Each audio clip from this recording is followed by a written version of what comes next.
Good evening and hello and welcome, dear viewers, to Cases. Qatar's feverish preparations for hosting the FIFA World Cup in 2022 has triggered systematic abuse of migrant workers, mostly from South and Southeast Asia, who are arriving in the wealthy emirate in droves. The Trade Union Confederation found that 83 Indians have died so far this year. A special rapporteur criticized migrant workers' living conditions, describing the labor camps that he visited as slums and a stain in the reputation of Qatar. Amnesty International, and in one of its latest reports under the headline "The Dark Side of Migration," found that worker abuse is rife in Qatar's construction sector. The report says some workers endure excessive and often dangerous working hours, squalid living conditions, and have their payments withheld. One manager referred to workers as cattle. The report also questions the safety standards on construction sites, citing a report from Doha's main hospital that says more than 1,000 people were admitted to the trauma until last year after falling from heights. 10% were disabled as a result of that. Why is Qatar neglecting the essential rights given to migrant workers? Is it due to the kafala system or due to unjust laws within the monarchy? Will the mistreatment of foreign workers deprive Qatar of hosting the 2022 World Cup? We are joined in the studio by Mr. Mohammad, Kleit, a journalist and a human rights activist, and from London by Dr. Aidan McQuade, the director of Anti-Slavery International Human Rights Organization. Hello and welcome, Mr. Mohammad, to Cases. Of course, as usual in Cases, we will take a look at a report that will give us more information about today's episode and be right back. Dear viewers, a report and we will be right back. The level of abuse and exploitation of foreign laborers are high in Qatar, the country of which 88% of its residents are migrant workers. The country has pledged to organize and won the FIFA World Cup in 2020. So authorities are now counting on workers, mainly from the Far East, to engage in the construction working in the country. In this context, migrant workers' contracts often differ significantly from what they are promised when they are recruited in their home countries.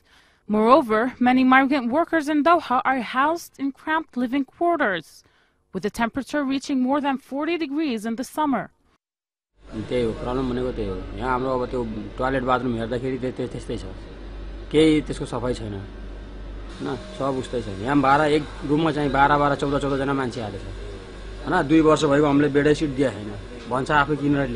Guardian issued a report saying that Nepalese migrant workers have been dying at a rate of 1 a day in construction to prepare for the 2020 World Cup in Qatar, the richest nation in the world.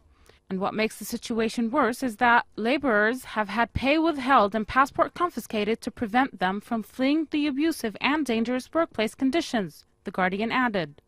Accordingly, François Crépeau, the UN Special Rapporteur on the Human Rights of Migrants, said on November 2013 that laws concerning laborers in Qatar still lack implementation on the ground. Crépeau added that authorities in Qatar should establish a system of minimum wage, adopt a more robust labor inspection system, and abolish completely the kafala system. Because of the kafala system, the migrant worker remains legally bound to the sponsor's mercy during the contract period. In this regard, international human rights organizations noted the sponsorship system as the modern-day slavery because of the exploitation of migrant workers by their sponsors under the guise of protection. Nevertheless, how many more must die for the Qatar's World Cup? Mr. Mohammad, can we say today that because of the outrageous number of migrant workers being killed in Qatar, of course, as a result of building the stadium for World Cup 2022, is what brought the subject to the light? Or are we speaking of a long history of maltreatment of migrant workers in Qatar? Of course, we're talking about a long history of that because the modern-day slavery or the abusage of migrant workers mostly in the Gulf countries, especially in Qatar, since it has the highest number of migrant workers in the world. It consists of 88% of Which is a very large number. The Qatari population is of migrant workers. So we're not talking about only the building of the Wakara Stadium or anything that involves the World Cup. We're talking about all of private companies that, in a way or another, that influence the Qatari government's decisions on everything that consists of the Qatari population or the society. So yeah, as you said, it's a long history of abusage of migrant workers in different companies. Of course, when we were speaking about 83 Indians, of course, who lost their lives only this year as a result of building the stadium, we're speaking about outrageous numbers. We're not speaking about 10 or 15, we're speaking about 83 numbers. Exactly. How dangerous is that today? Is it alarming to an extent? It should be, actually, because Indian government did not take any movement or any step against this. And you're just talking about the Indians. You're not talking also about the Nepali. You're not ones talking of different nationalities. Exactly, because most of the migrant workers working in Qatar, especially on the stadiums for the World Cup, you're talking about people from very poor countries, such as Nepal, such as Ethiopia, and so on. So you're not only losing 83 Indians, you're losing over 100 and 200, 300 persons every day, which is also a statistic that was placed by The Guardian and Amnesty International, that every day there's a migrant worker that's dying in Qatar because of the World Cup. Okay. Writer Nick Cohen in The Guardian newspaper spoke in details about the subject, actually, saying that the Trade Union Confederation, as I said, found that 83 Indians have died so far while preparing for the stadium. Is it only about those who lost their lives while building the stadium, or speaking about deteriorating living conditions of these migrant workers, as in whether they are kept under a certain supervision while of course helping in constructing the stadium, or afterwards? Well, you're talking about both, because all of the circumstances that are happening in Qatar for migrant workers, they all build up.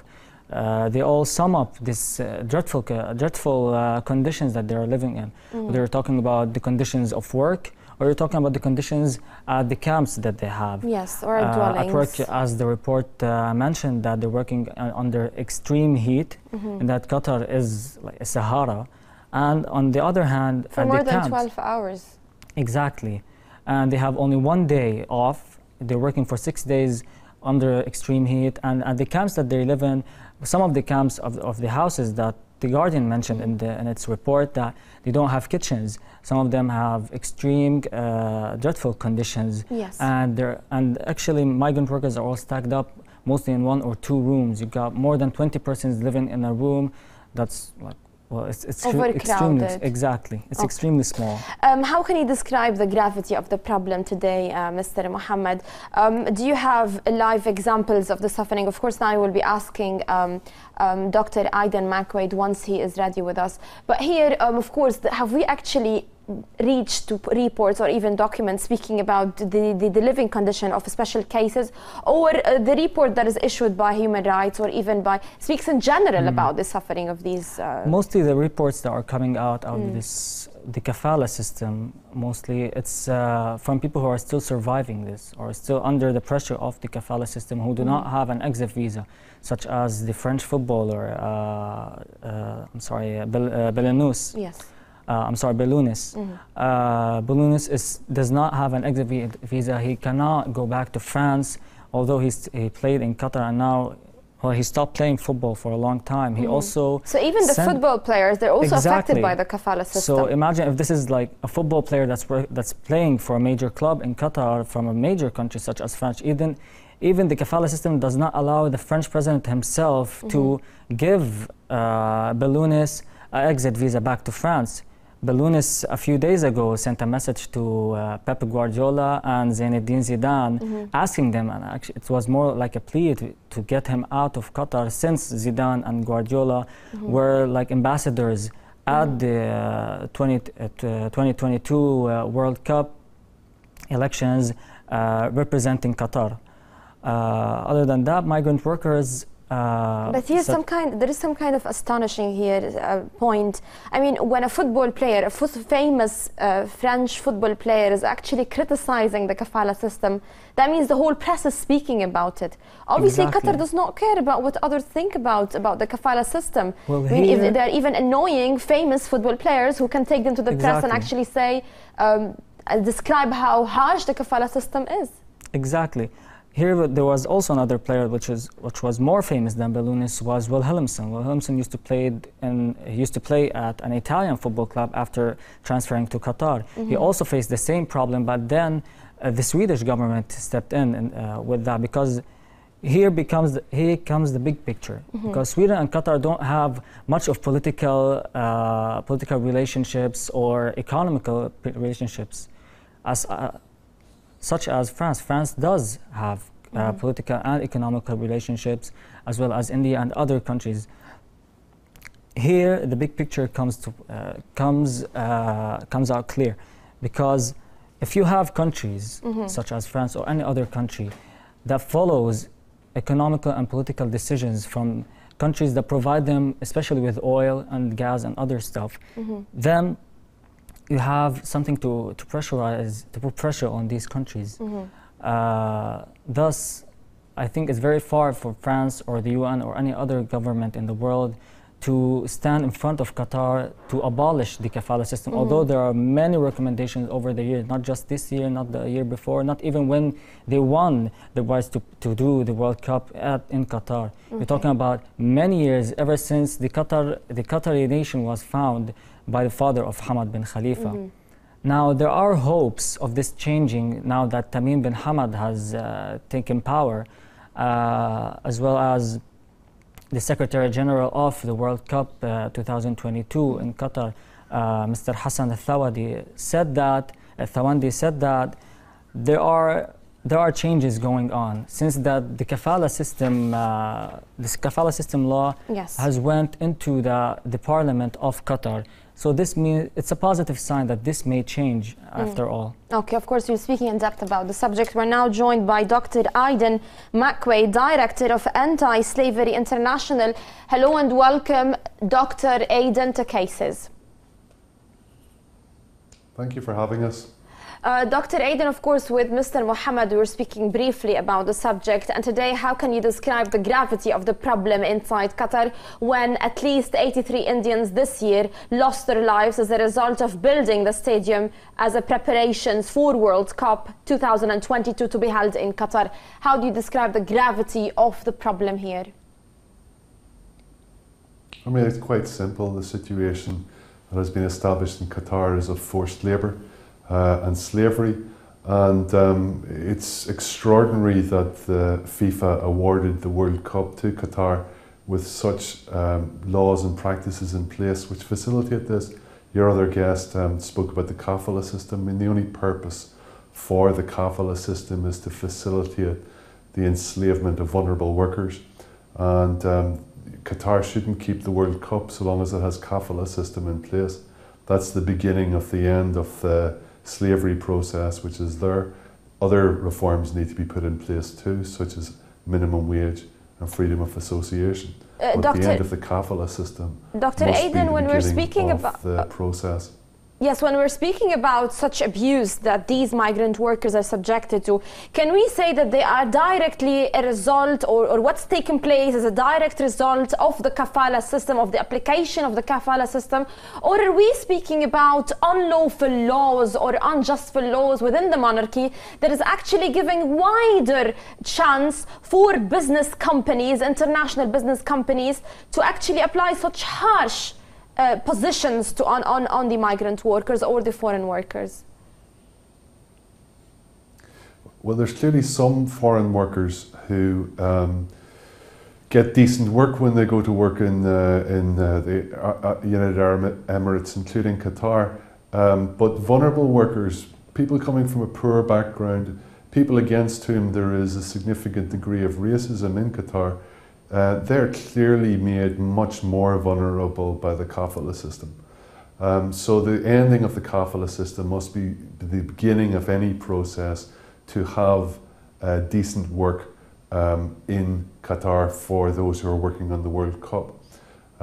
My own feeling is I'd like to see the World Cup in Qatar and have an Arabian World Cup, but that shouldn't be at the price of the freedom and the lives of the vulnerable workers who are required in order to build the venues.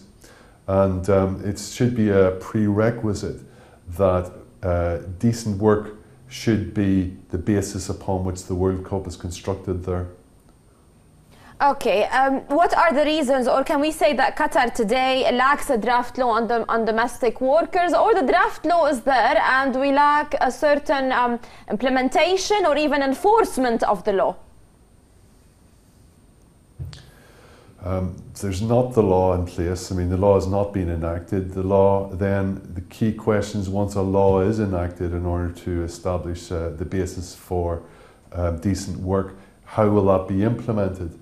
And I think there needs to be things thought about, like a good inspection system, one which is internationally sanctioned, one which is internationally monitored, in order to make sure that work for construction workers, as well as domestic workers, as well as hotel staff, anybody who is likely to be employed in relation to the World Cup, that the work is decent. The people who are looking for work in Qatar, they're wanting to help Qatar build its country, and they're only looking for a way out of poverty for themselves through decent and honest work. That's not an unreasonable thing to expect in the 21st century. And it's an important thing that the World Cup should not indeed be built on the blood of innocents. But what we're seeing thus far is that many innocents have already shed their blood. And of course, there are a lot of expectations of more people to, of course, lose their lives if things continue the way they are. Dear viewers, we will take a first break and be right back. Stay tuned.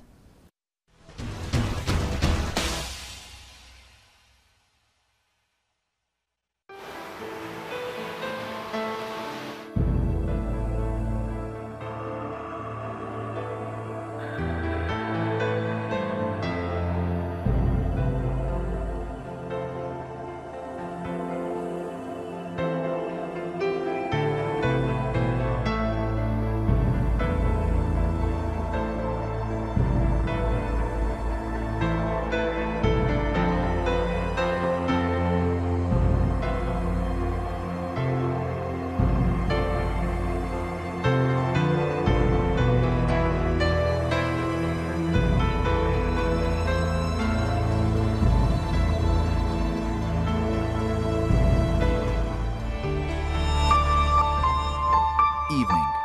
Women's rights redefined.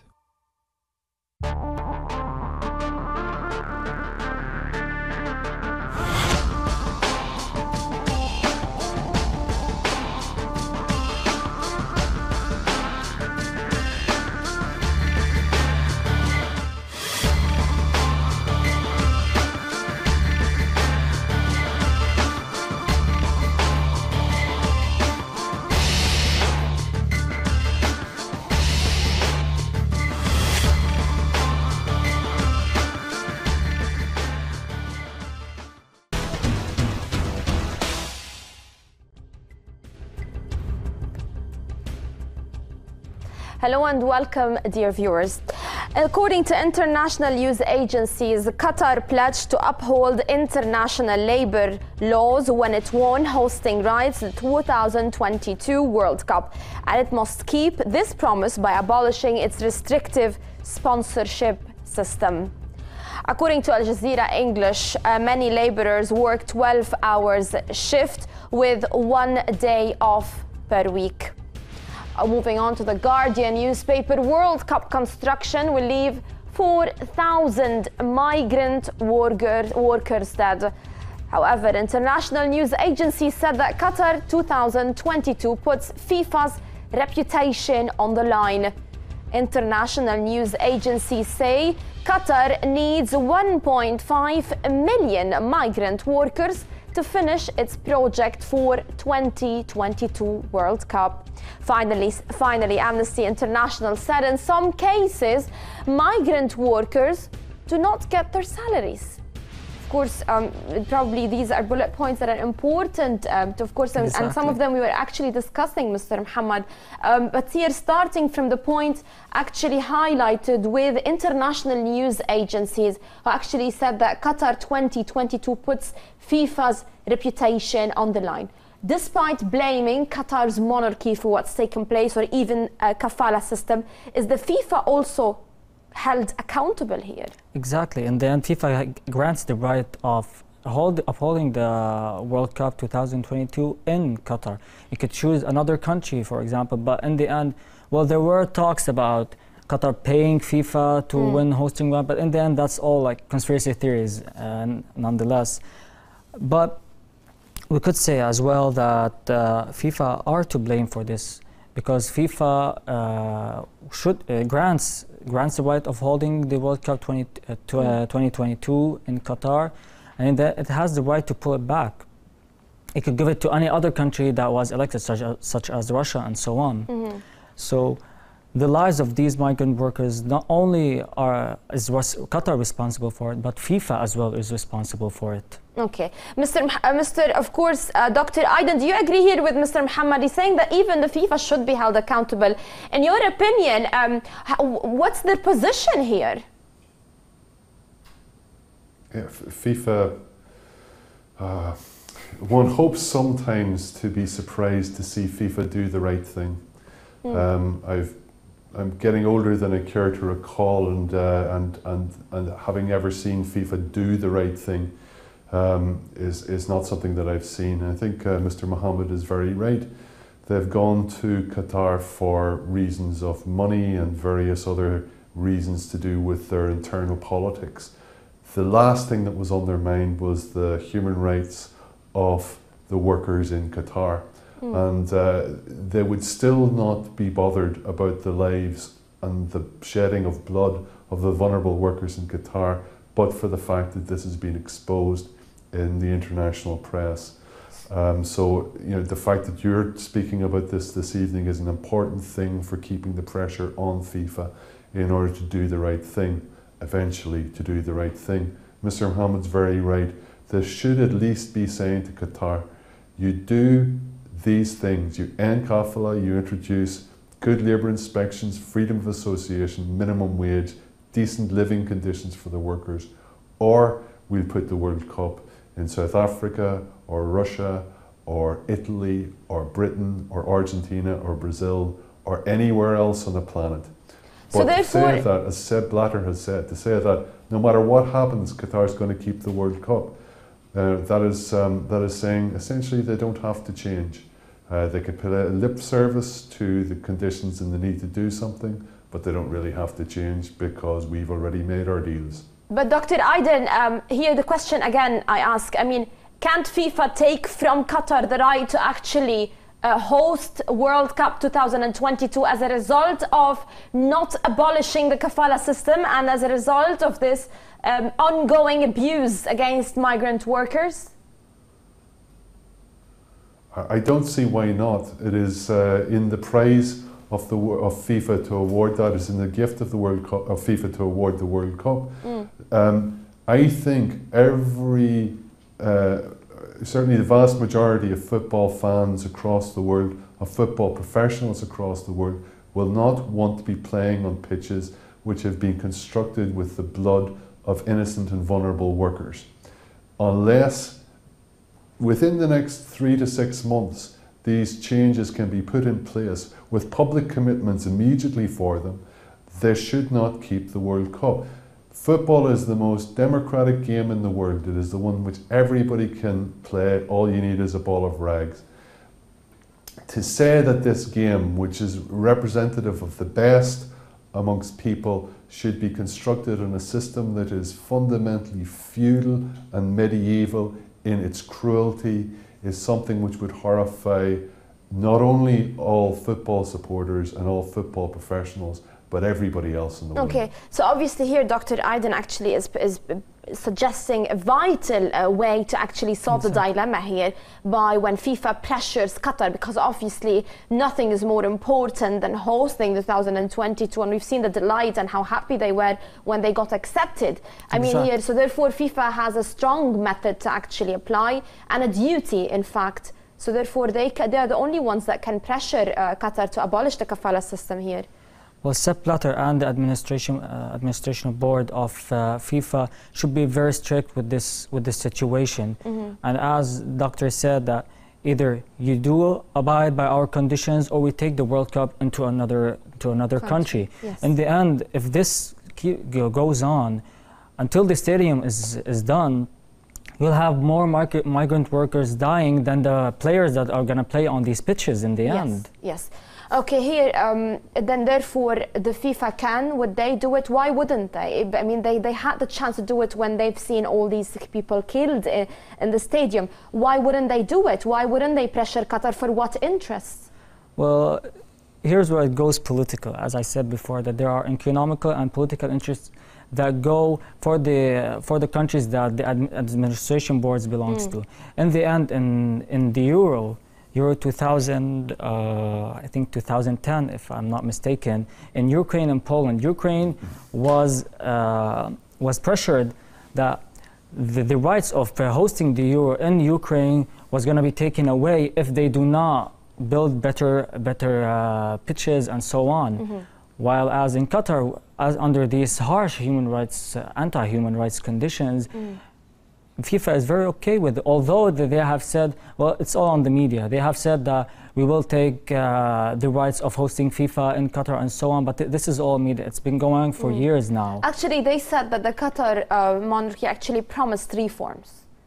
According to Amnesty International, FIFA said that actually the other side promised that reforms would be applied. Exactly. On the That's why we have hopes in the new monarchy that came with Sheikh Tamim bin Hamad, that he has placed that the reforms for the kafala system is now, as I said, in the Qatari parliament for now.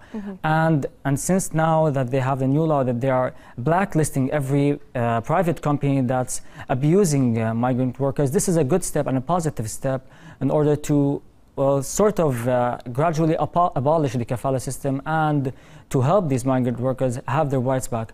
Then the minimum wage and the other issues will hopefully come to light. Okay. Of course, now we're joined by Mr. Omar Harfouch, class coordinator at the Migrant Workers Task Force, and joining us from Beirut. Hello and welcome, Mr. Omar, to Cases. Hello, thank you. Thank you. Of course, Mr. Omar, despite the article that was mentioned in the Guardian newspaper, and that's how we actually gathered information about the abuse of migrant workers in Qatar, do you think that the story here of these devastating living conditions of these workers are also covered by the press and by important NGOs along the region, or it's not taking much attention? It's definitely taking very much attention. Maybe not as much as it should in Qatar, but it's definitely taken much attention. And we all know that the solution lies in one place, and that's to change the kafala system or the sponsorship system. And this is applied in Qatar and in different countries around the Arab region. This is definitely, and this is what the NGOs are working towards. A lot of campaigns in Lebanon. There's a lot of campaigns against this system. In Qatar, there should be a lot of movement also against it, because it's a system that not only is bad for the migrant worker themselves, but also for the employer. So, actually, today also, the report was mentioned by The Guardian about 1 week ago. But today, Amnesty International released also a dissected and important report under the headline, The Dark Side of Migration, shedding the light on the living conditions of these foreigners, foreign workers inside Qatar. How vital are such reports in your opinion? Definitely, these research are there to shed the light on where the problem lies. Yes. There's been a lot of Human Rights Watch reports. There's been Amnesty that's done a lot of reports that shows in Qatar that at least one migrant worker is dying every hour. Here in Lebanon, one migrant worker is dying per week. It's numbers that are very shocking and that really push people to change. So I think these research that are being done are the ones that should initiate change. Once you have research in your hand, you can go to the government, tell them, okay, there's something wrong. This system needs to be changed. Plus, I mean, the conditions that have been reported in many cases just show that these are inhuman conditions, and it's being reported more and more in the media. We've seen this in The Guardian, we've seen this in many other media outlets. It's getting not the attention it should, but it's getting there, and I think this gives us some hope.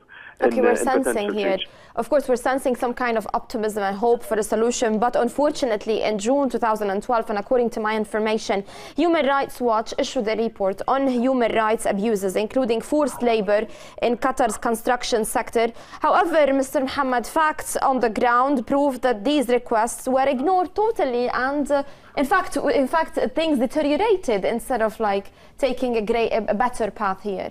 Well, in the end, all these press conferences that the Qatari government has been doing and other countries that are involved in this situation, and even the FIFA as well, it's all press conferences, all media talk. Nothing has been done now on the ground in the end. But I mean, in the end, if the migrant workers and the human rights activists and so on depend on major countries or elite countries or the UN in solving this situation, we had a week ago or 2 weeks ago, the UN Secretary General was in Qatar for a climate conference, and he did not mention not one bit anything about the situation for migrant workers or even women's rights in Qatar.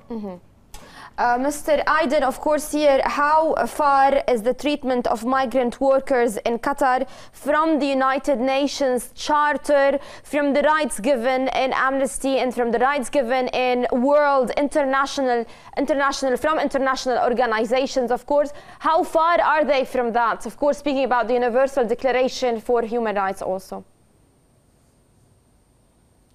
They are as far as you can imagine away from it. As you know, the Universal Declaration of Human Rights has an absolute prohibition upon slavery, and what we're seeing in Qatar at the moment, indeed right across the Gulf and other parts of the world, is the enslavement of vulnerable migrant workers. And it's not like other parts of the world where we're seeing slavery imposed against the law of the land. What we're seeing, particularly with the kafala system, is a system of law which has been established in order to facilitate the forced labour and enslavement of migrant workers.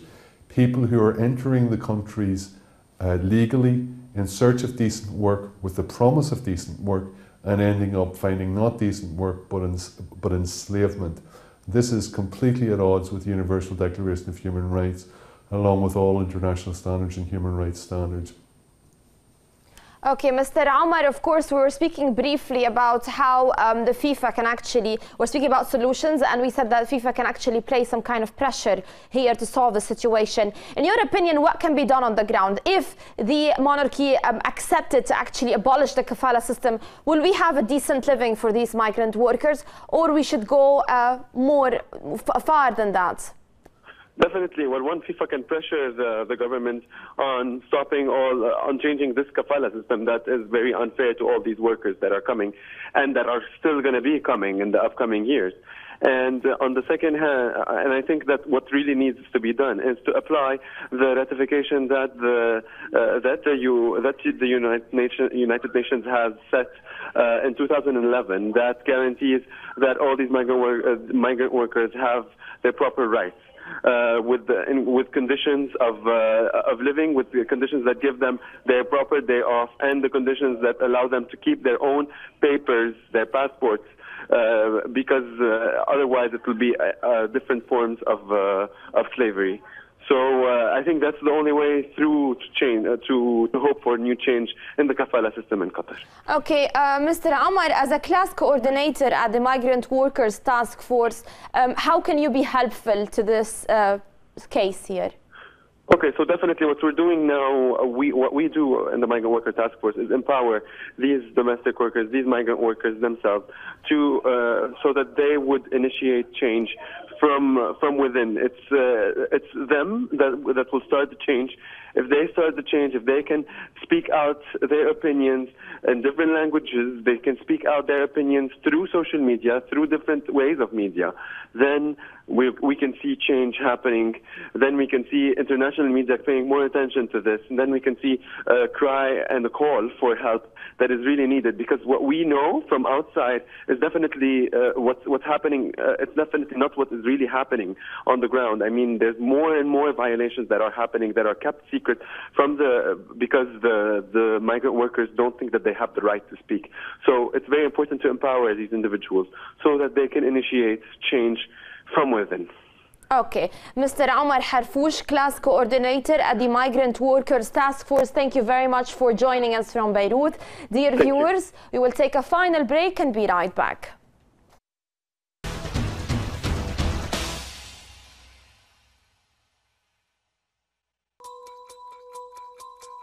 Time.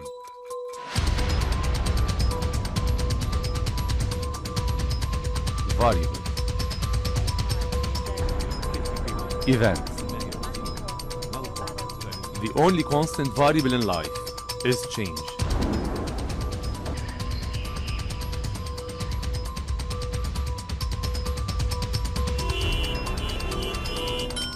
Broader perspective.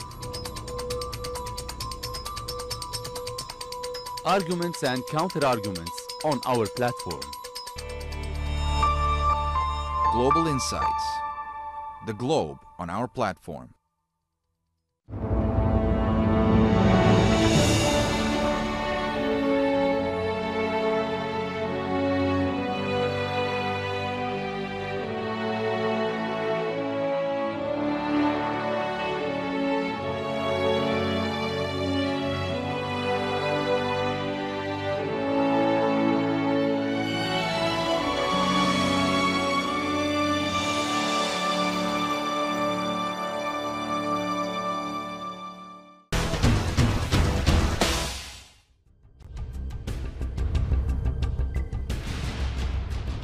Dear viewers, welcome back.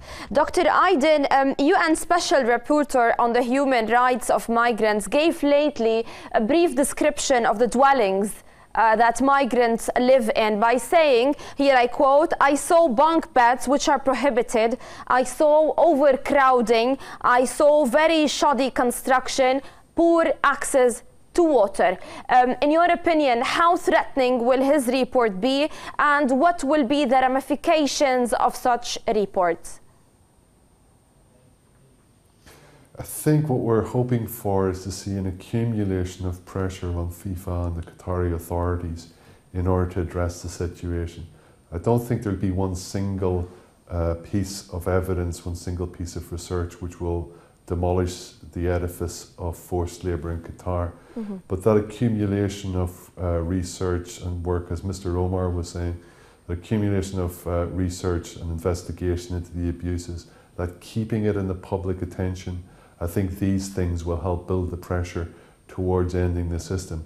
The thing is, we can't let this out of the public attention until the situation is reformed, because Mr. Mohammad was talking a bit earlier about some of the political and economic factors which are in play, which mean that FIFA wants to keep this in Qatar with minimum fuss. But there's a deeper reason, which is racism. This is happening to people who most folk in FIFA, in the higher echelons of FIFA, with some honourable exceptions, don't care about. A long way away, they would happily be regarded as expendable human beings if the large numbers of the FIFA executive could get away with it. There is some honourable exceptions within the executive committee of FIFA, probably most notably at the moment Jim Boyce from the north of Ireland.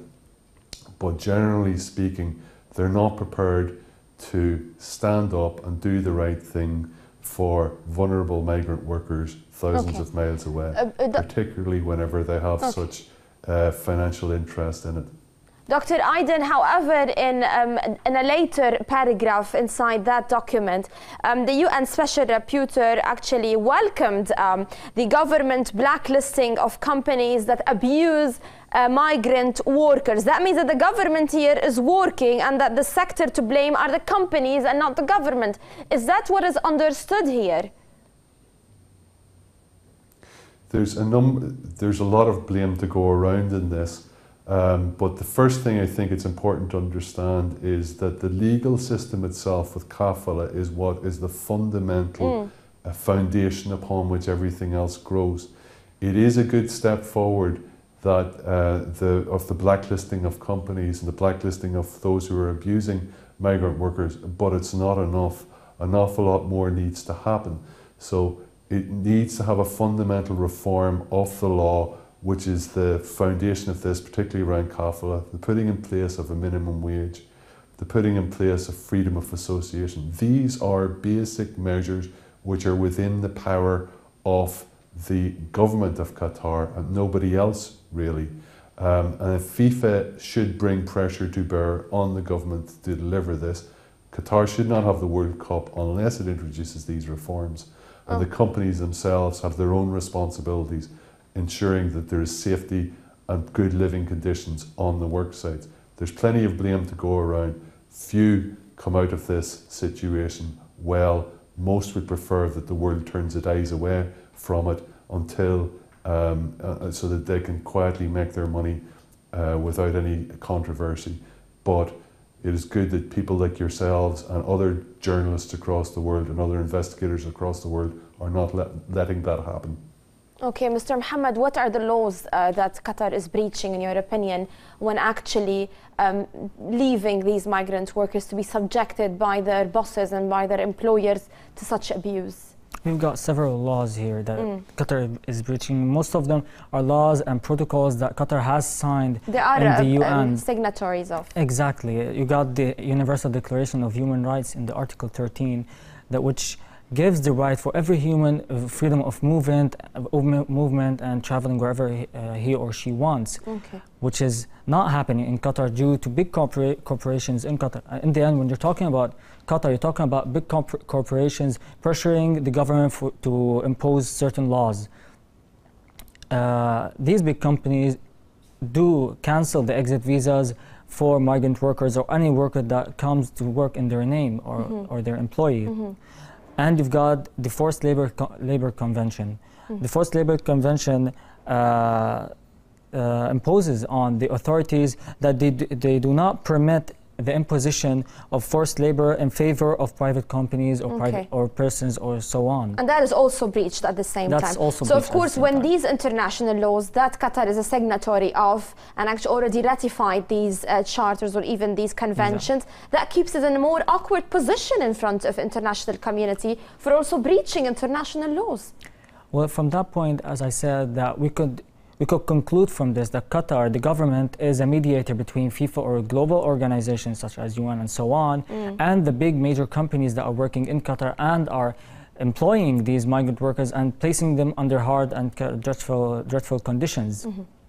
So Qatar has the responsibility to either impose these universal laws on the big companies, or they may suffer, hopefully, if FIFA really places these strict rules and conditions, that they might take the rights to host the FIFA World Cup there and will place it in another country and so on. So Qatar might lose this privilege of placing the World Cup, which by one point or another might place the Middle East at ease in the end. But here's the big sacrifice for the major corporations in Qatar. They have to lose money for it, which is something that's very hard. And they invested a lot of millions and millions of dollars. Dr. Aidan, I mean, as a director of Anti-Slavery International, what's the role that you play specifically, or the organization plays, in helping the situation over there in Qatar? Mostly what we've been doing thus far is trying to expose the problem to the attention of the world. So I thank you for the opportunity to discuss it again here. and we will continue to do that. But we're also prepared to talk with anybody who wishes to try and resolve the situation. I've had some conversations with senior officials in FIFA. I've had some conversations with some of the companies who work in Qatar and have got contracts for building the World Cup venues. But we need a much broader effort towards this in order to deal root and branch with the problems. I think one of the issues is, as Mr. Mohammad pointed out, is Qatar's in breach of a lot of the international law, but it also hasn't made sufficient domestic law in order to make that international obligations practical. So that's one of the first big steps. And we'd certainly be very happy to work with the government of Qatar, companies and FIFA in order to resolve this situation. I think most of the migrant workers in Qatar would like to continue to work in Qatar, but they'd like to have decent work, not the slavery that they've found. They're looking for a better life for themselves and their families. And that would be great if the World Cup could afford them that. But under the current Dr. Aidan, is it easy to actually have access to these migrant workers in case your organization wants to understand clearly the suffering of these foreign workers inside Qatar? Is it easy to actually have access to these workers, or there are certain kind of obstacles? Because as we know, they do not even have access to trade unions or even to rights groups. And that's why most of their stories are being covered by the press. Covered, of course, by the government. I do not have access. The press do not have access to it. Yeah, you've summarised it very well. I mean, there's all sorts of obstacles. In some instances, there's fences, literally fences and barriers to prevent people from getting in contact with the workers. There's no right for trade unions, no freedom of movement, no freedom of association. So it can be very difficult, and certainly people living in fear of what punishments can be visited upon them if they step out of line.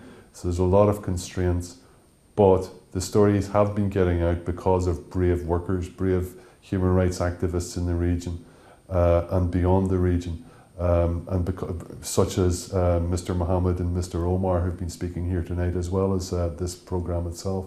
And that's important. The story can't be hidden forever. And the big challenge is to FIFA, the government of Qatar, to the companies, they can be remembered for doing something historically important in terms of advancing human rights, or they can be remembered for building and profiting on the bloodshed of innocent Yes, and the shocking part, Dr. Aidan, here is that Qatar is wealthy enough, to allow these workers to work in a better condition, but it's not doing that. And on the other hand, despite all these difficulties, we see more migrant workers going to Qatar. How do you summarize that, or how do you see it? People are desperate for good work. People are desperate for decent work. And people coming from particularly Nepal, but other parts of South Asia, coming from very, very poor backgrounds with a dream of a better life for themselves and their families. They believe the false promises which are being put to them by those who are promising them work in Qatar. The tragedy of that we are seeing unfolding before our eyes.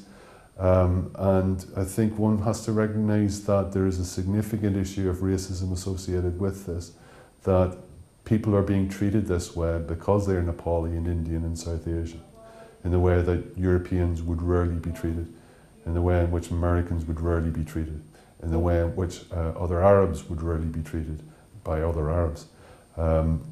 So I think it's important to recognise that issue as well and confront it and end it also. And this then could become one of the shining moments in world history instead of one of the darkest passages that we're currently seeing. But obviously here international societies are not paying attention to that, and as you mentioned, Mohammad, due to a mutual interest, unfortunately human are paying the price, and especially these poor migrant workers. Eventually here the last question asked is that if reforms are not applied and Qatar decides to keep on going with such abuse, of course, to these workers, would the FIFA withdraw and take back or disallow Qatar from actually hosting 2022 World Cup? Well, hopefully, because in the end, as we mentioned, FIFA's reputation is on the line. FIFA has been working for years in order to build up the reputation of friendship and brotherhood and say no to racism and so on. And in the end, we're not seeing any of that being implemented in the FIFA World Cup pre-stages for migrant workers. Okay. And then, as we mentioned as well, that Qatar can do that, can take that step in order to place good minimum wages, in order to fulfill these people's dreams.